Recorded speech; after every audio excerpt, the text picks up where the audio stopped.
Alright guys, so we have another one here. This is a 2011 LML Duramax. It's having a EGR or turbo up pipe where the EGR port is at. I believe it is cracked. At least that's what the customer told me, that the dealer told him. So let's check it out. And at this point is where the repair started off wrong. I had spoken to the customer 2 weeks prior about possibly bringing in his truck for a rough running diagnosis. But at the time, I told him that it would be about 2 weeks before I could get to his truck based on the workload I had at the time. So when I was ready, I went ahead and called him, let him know that I'm ready to take his truck in, and this is the text message that he sent me, where he explains the diagnosis at the dealer of a broken EGR pipe and gaskets that are needed. And here's where I really messed up. For whatever reason, I thought he was talking about the flex section on the up pipe that goes to the EGR port, which is a really common place where these up pipes will break. And because of this, I took him down a path that I would eventually regret. At this point, he's looking for advice, some guidance for the best repair possible. So I started telling him about the benefits of maybe grabbing a set from PPE and how it's recommended that we do the exhaust gaskets or the up pipe gaskets and the up pipe bolts while we're there. And even talked about resealing the oil return pipe on the turbo. And now that I have the truck, I'm going to start with confirming where the exhaust leak is coming from, just to make sure that we're doing the right repair. I always start by checking to see what trouble codes are stored in the computer. And because I will need it for this repair anyways, I'm going to start by removing the passenger side tire and the inner fender. It's actually really hard to see and access the up pipes or even the exhaust from up there behind the turbo. So the best place to get to these components is from the inner fender on the passenger side. So I went ahead and did a quick visual inspection just to see if there was any obvious cracks on the up pipes. But when I saw the soot, I knew I told him the wrong thing. Let's see what it sounds like.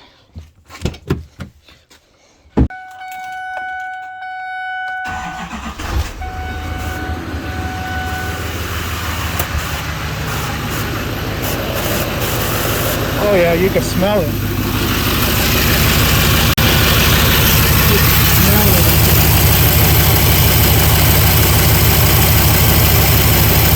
Up there.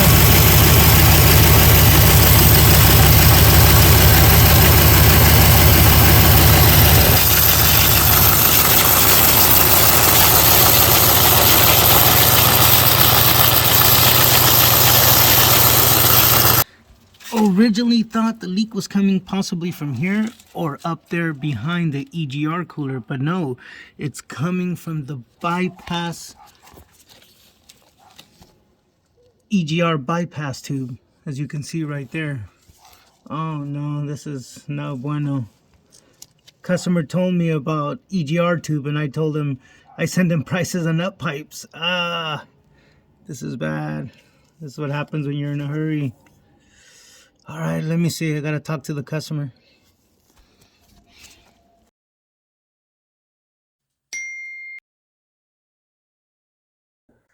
But first, I needed to come up with different scenarios for his repair. I needed to give him some different options, whether it be him returning the part. I didn't want to put him in that position because I understand the headache, the inconveniences of having to deal with those companies. Maybe there's a restocking fee or whatnot. And I also needed to come up with new pricing to just replace the EGR bypass pipe. And I also needed to find a way, just in case he did want to keep going through with the up pipe replacement, I needed to give him the best deal possible. Either way, the EGR pipe is in the process of doing the turbo up pipes. And you know what, guys? When we finally did get a hold of each other, I mean, he was so cool, man. He was so awesome. He did not get bothered. He did not get mad. He wanted to go through with the full repair anyways. Obviously meaning that he really loves this truck. So in that same conversation we had that evening, we went ahead and talked about, the possible reasons of why this EGR pipe would have cracked the way it did. I actually broke all the way through. I started telling him about the high heat, the EGTs, and vibration that will usually cause this to these types of flex sections on the exhaust pipes. We even discussed the worst case that maybe the EGR bypass valve is having some kind of issue where it's allowing high EGTs to sit in the EGR bypass pipe for too long. Or even the crazy possibility that the EGR coolers are getting clogged, which is diverting that exhaust into the bypass system. But you know what, guys? What I found as I was tearing this apart for this repair, I think better explains why his EGR pipe broke. Now that things are straightened out and I know exactly what repair we are doing, I go ahead and start by disconnecting the negative post on both batteries, which, by the way, guys, you should always disconnect the negative post on the battery or both batteries for any repair. And I go ahead and drain the coolant, which is necessary for this repair. And like any repair, I'm always looking for, loose bolts, missing bolts, strip threads, anything wrong with the fasteners, or just things that don't look or feel right. At this point, I've already disconnected the cold side boost pipe and are getting ready to remove the intake horn or upper intake manifold, which does have a few brackets, one at the front and one at the side.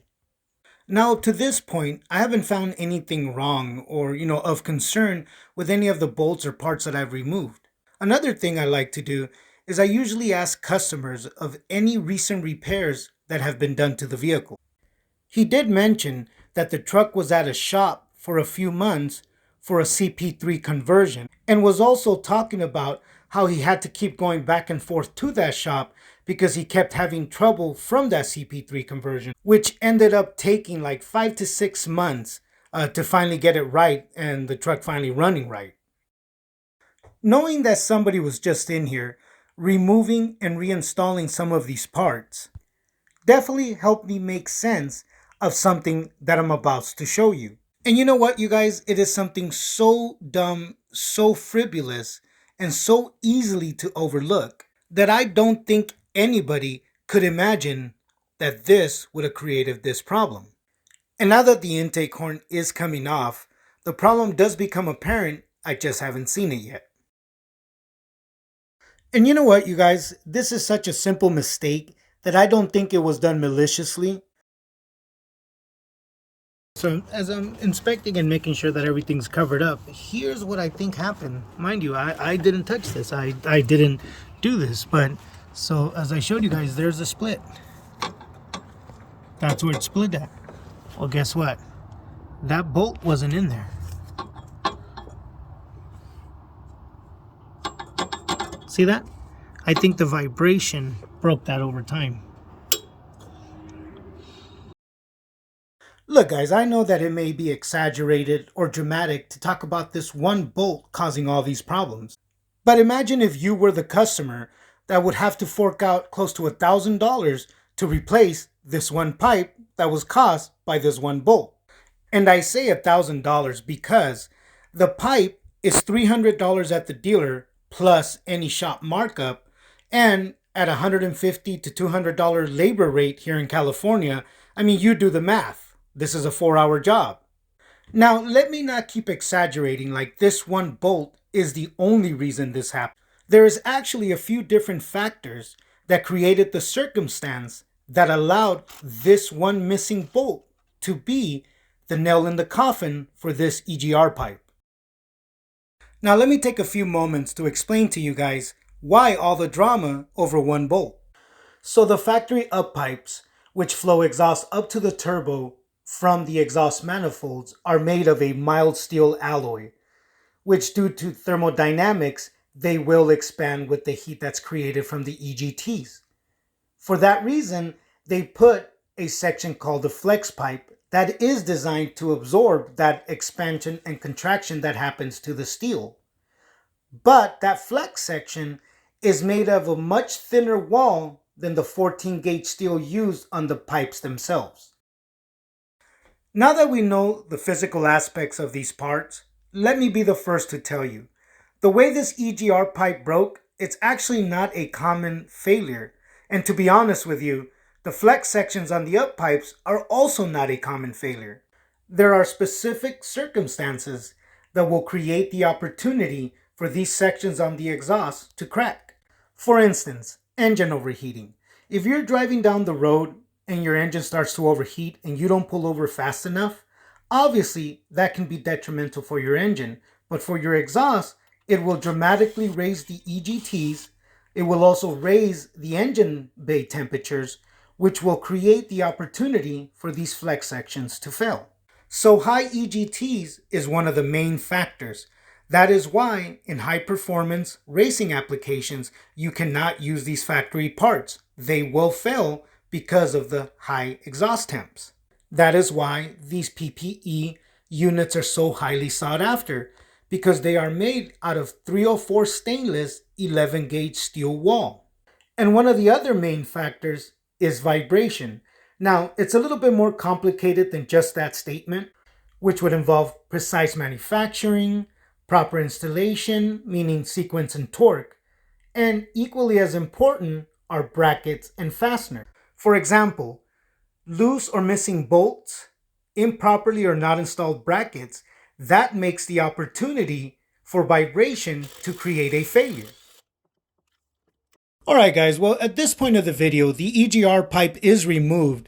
The rest of it is just a depiction of the removal of the rest of the parts in the repair, the up pipes, a turbo, the cleaning, and a small depiction of the installation of those same parts, and then something else that I want to show you guys. But before we go any further, I must let you guys know, this customer did find me here on YouTube. I believe through some of the small videos and shorts I have out there, he was able to recognize that I am local to his area. And searching through Google, I believe he was able to connect the dots and figure out that that was me on the YouTube channel. There has actually been about 4 customers that have found me through YouTube, and they did their extensive research to find who I am on Google, which I do hold a very strong reputation on my Google page here locally. So if any of you are trying to reach out to me, just send an email to californiadieselspecialist@gmail.com. I'll be putting that email up on my channel description as soon as possible. And also guys, this is my first attempt at editing a video, I'm sure as you can see, and hopefully it'll just get better from here and still have a lot more repair content to put together, and maybe some discussions about the automotive and diesel industry on YouTube and out there in the world.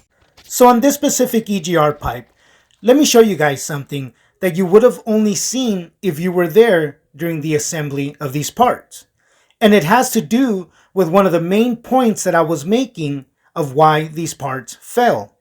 Now, as you can see, this EGR pipe is not lining up with the bolt hole from the bolt that was missing. It actually takes a little bit of effort to get it to line up, but it keeps pushing back, making it almost impossible to get the bolt started. But with a long screwdriver and a little bit of force, I was able to get the bolt in.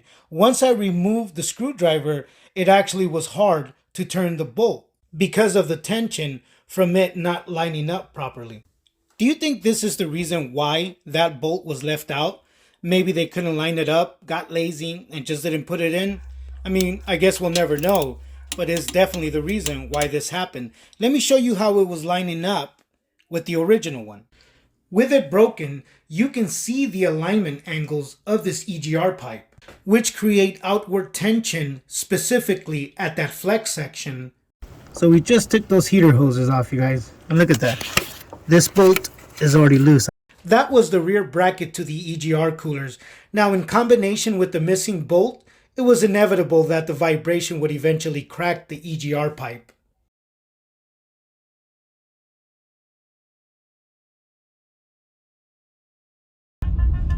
That's what I was talking about, you guys. This thing's smoking a little bit out of the exhaust. I want to say that's because of the DPF.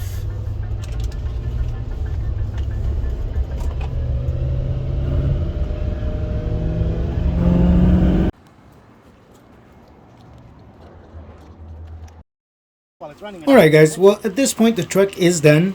It's running great. No check engine lights, no weird smells, no funny noises, and there's nothing leaking. So I went ahead and took it to a self car wash where I'm able to wash the engine.